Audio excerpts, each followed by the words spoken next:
I am happy to join with you today in what will go down in history as the greatest demonstration for freedom in the history of our nation.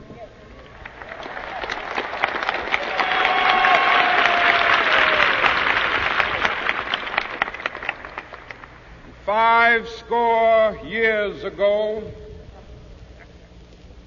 a great American in whose symbolic shadow we stand today signed the Emancipation Proclamation. This momentous decree came as a great beacon light of hope to millions of Negro slaves who had been seared in the flames of withering injustice.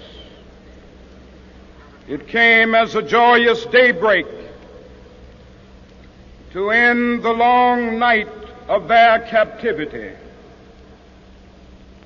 But 100 years later, the Negro still is not free. 100 years later, the life of the Negro is still sadly crippled by the manacles of segregation and the chains of discrimination. 100 years later, the Negro lives on a lonely island of poverty in the midst of a vast ocean of material prosperity. 100 years later, the Negro is still languished in the corners of American society and finds himself in exile in his own land.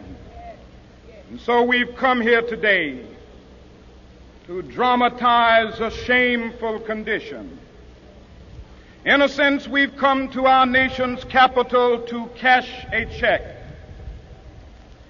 When the architects of our republic wrote the magnificent words of the Constitution and the Declaration of Independence, they were signing a promissory note to which every American was to fall heir.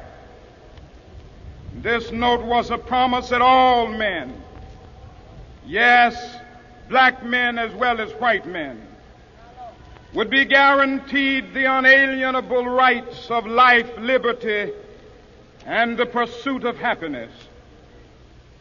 It is obvious today that America has defaulted on this promissory note insofar as her citizens of color are concerned. Instead of honoring this sacred obligation, America has given the Negro people a bad check, a check which has come back marked insufficient funds.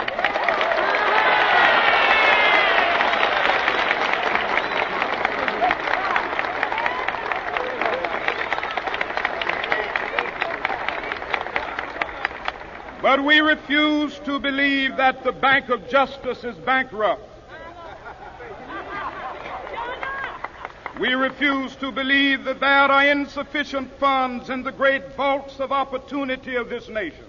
And so we've come to cash this check, a check that will give us upon demand the riches of freedom and the security of justice.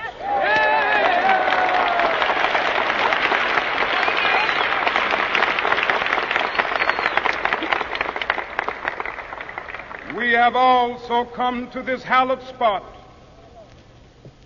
to remind America of the fierce urgency of now.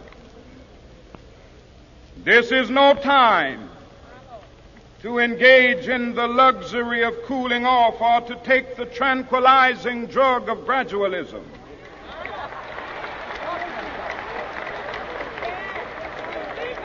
Now is the time to make real the promises of democracy. Now is the time to rise from the dark and desolate valley of segregation to the sunlit path of racial justice. Now is the time. to lift our nation from the quicksands of racial injustice to the solid rock of brotherhood. Now is the time to make justice a reality for all of God's children.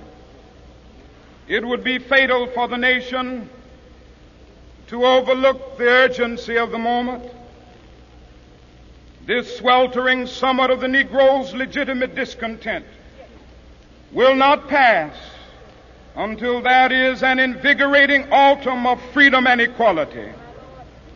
1963 is not an end, but a beginning. Those who hope that the Negro needed to blow off steam and will now be content will have a rude awakening if the nation returns to business as usual.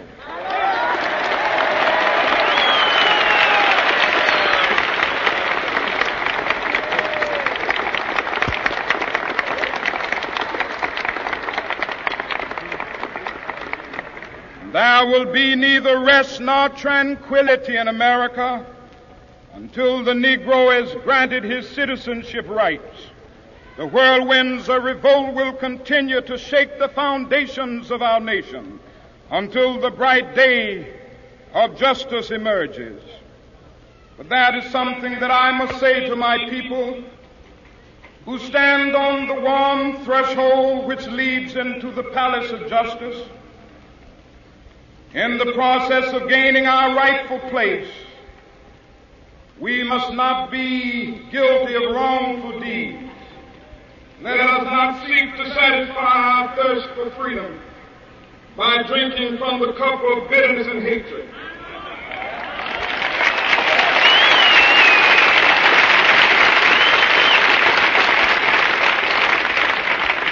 We must forever conduct our struggle on the high planes of dignity and discipline.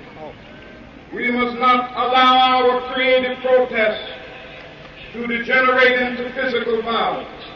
Again and again, we must rise to the majestic heights of meeting physical force with soul force.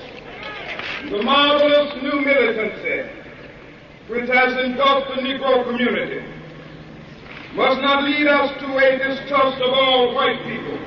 For many of our white brothers, as evidenced by their presence here today, have come to realize